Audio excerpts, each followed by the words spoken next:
नमस्कार मित्रों, आज हम आपको ले चलने जा रहे हैं एक ऐसी रहस्यमयी यात्रा पर जो जीवन के उस सत्य को उजागर करती है जिससे कोई नहीं बच सकता, मृत्यु। लेकिन मृत्यु सिर्फ अंत नहीं, ये तो आत्मा की एक नई यात्रा की शुरुआत है।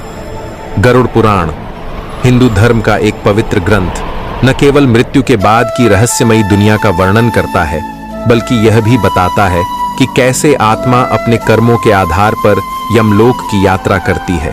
इसी यात्रा में आता है एक भयानक पड़ाव, वैतरणी नदी। भगवान विष्णु के वाहन परम ज्ञानी गरुड़ जी ने इस नदी का वर्णन करते हुए बताया कि यह कोई साधारण जलधारा नहीं, बल्कि पाप और पुण्य के बीच की एक परीक्षा है। इसकी लहरें रक्त, मल और तामसिक ऊर्जा से भरी होती हैं। यहाँ हर आत्मा को गुजरना होता है, परंतु कौन पार कर पाता है, यह तय करते हैं उसके कर्म। आज हम आपको सुनाने जा रहे हैं एक ऐसी ही आत्मा की रहस्यमयी यात्रा, एक धर्मनिष्ठ ब्राह्मण की कथा जिसने जीवन भर भक्ति, सेवा और दान का मार्ग अपनाया। पर क्या केवल पुण्य पर्याप्त है वैतरणी पार करने के लिए?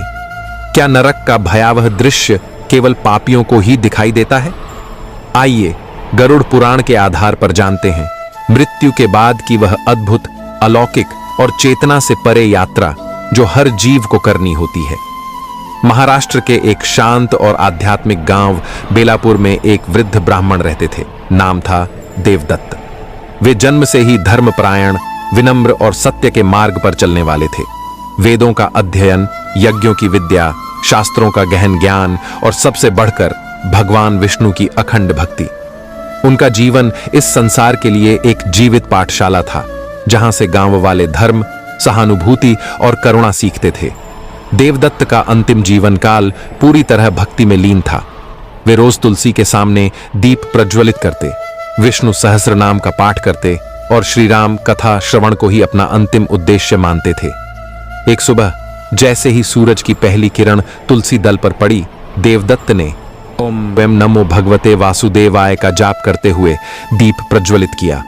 उसी क्षण उनके मुख से निकला नारायण और उनका सांसारिक जीवन वहीं समाप्त हुआ।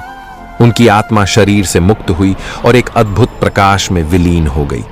मोह माया से परे उनकी आत्मा को अब अपने कर्मों की यात्रा आरंभ करनी थी।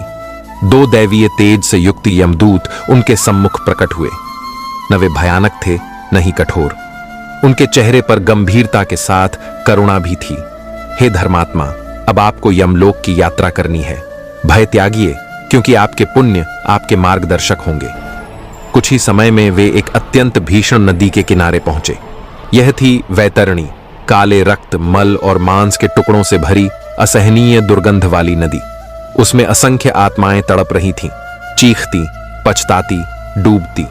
देवदत्त ने प्रश्न किया, मैंने तो जीवन भर धर्म का पालन किया, फिर यह दृश्य मेरे लिए क्यों? यमदूत बोले, हे पुण्यात्मा, वैतरणी से गुजरना हर आत्मा के लिए अनिवार्य है, पर जो गौदान, धार्मिक आचरण और मृत्यु के समय भगवान नाम का स्मरण करता है, उनके लिए यह नदी भी सेतु बन जाती है।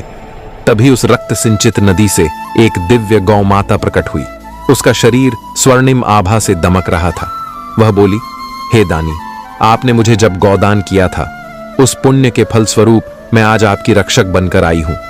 देवदत्त गाय की पीठ पर सवार हुए और वह दिव्य गौ उन्हें वैतरणी पार ले गई। दूसरा पड़ाव, चित्रगुप्त का लेखागार। नदी पार करते ही वे एक विशाल प्रासाद में पहुंचे, जहां चित्रगुप्त अपने सिंहासन पर विराजमान थे। लाखों कर्मपत्र, सुनहरी कलम और हर आत्मा का संपूर्ण लेखा जोखा वहां संचित था। चित्रगुप्त बोले, हे देवदत्त, तुम्हारे पुण्य प्रचुर हैं, यज्ञ, दान, सेवा और भक्ति, पर जीवन में कहीं कहीं क्रोध, तिरस्कार और थोड़े से अहंकार की छाया भी आई थी। देवदत्त ने विनम्रता पूर्वक सिर झुकाया, परंतु तुम्हारे अंतिम उच्चारण नारायण ने समस्त दोषों को शुद्ध कर दिया। इसलिए तुम्हें नरक का कष्ट नहीं मिलेगा, लेकिन यमपुरी के दर्शन अवश्य कराए जाएंगे, ताकि तुम मृत्यु के सत्य को जानो। तीसरा पड़ाव, यमपुरी की झलक। अब देवदत्त को रथ में बैठाकर यमपुरी की ओर ले जाया गया। रास्ते में उन्होंने जो दृश्य देखे वे अत्यंत पीड़ादायक थे। कोई आत्मा उबलते तेल में डाली जा रही थी, किसी को लोहे के कांटों पर गिराया जा रहा था, राक्षस आत्माओं को चीर रहे थे, देवदत्त व्याकुल हो गए। क्या कोई इन दुखों से बच सकता है? उन्होंने पूछा। यमदूतों ने उत्तर दिया, जो व्यक्ति धर्म, करुणा और भक्ति के साथ जीवन बिताता है, जो गरुड़ पुराण के ज्ञान को समझता और उसका पालन करता है, वह इन सभी कष्टों से मुक्त रहता है। तुम्हें यह ज्ञान इसलिए दिया गया है ताकि तुम इसे दूसरों तक पहुंचा सको। अंतिम पड़ाव। विष्णु धाम का प्रवेश। अब रथ दिव्य आकाश की ओर उड़ चला। वहां भजन की गूंज थी, पुष्पों की वर्षा थी और शांति का अनुभव था। द्वार पर 2 विशाल द्वारपाल खड़े थे। हे पुण्यात्मा, आपका स्वागत है।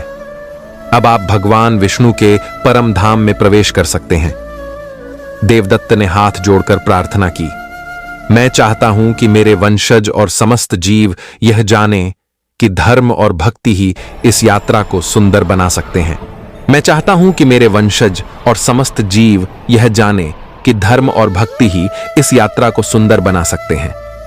द्वार खुला और वे भगवान के चरणों में लीन हो गए। गरुड़ पुराण केवल मृत्यु का रहस्य नहीं बताता, यह जीवन की दिशा भी दिखाता है। यह हमें सिखाता है कि मृत्यु अंत नहीं, एक नवयात्रा है, आत्मा की परीक्षा और मोक्ष की ओर बढ़ते हुए। यदि जीवन धर्म, करुणा, सेवा और भक्ति के साथ जिया जाए तो वैतरणी भी पुल बन जाती है और यमलोक भी सीख बनकर सामने आता है। यदि इस वीडियो ने आपको भावनात्मक रूप से छुआ हो, आपको कुछ नया सीखने या समझने का अवसर मिला हो, तो कृपया इसे लाइक जरूर करें। आपका एक छोटा सा समर्थन हमारी टीम की मेहनत को सार्थक बनाता है। ऐसी ही आध्यात्मिक और ज्ञानवर्धक कहानियों के लिए हमारे चैनल को सब्सक्राइब करना न भूलें। और हां, यदि आप अब तक हमारे साथ जुड़े हुए हैं तो दिल से आपका आभार। आपका साथ ही हमारी सबसे बड़ी प्रेरणा है। धन्यवाद।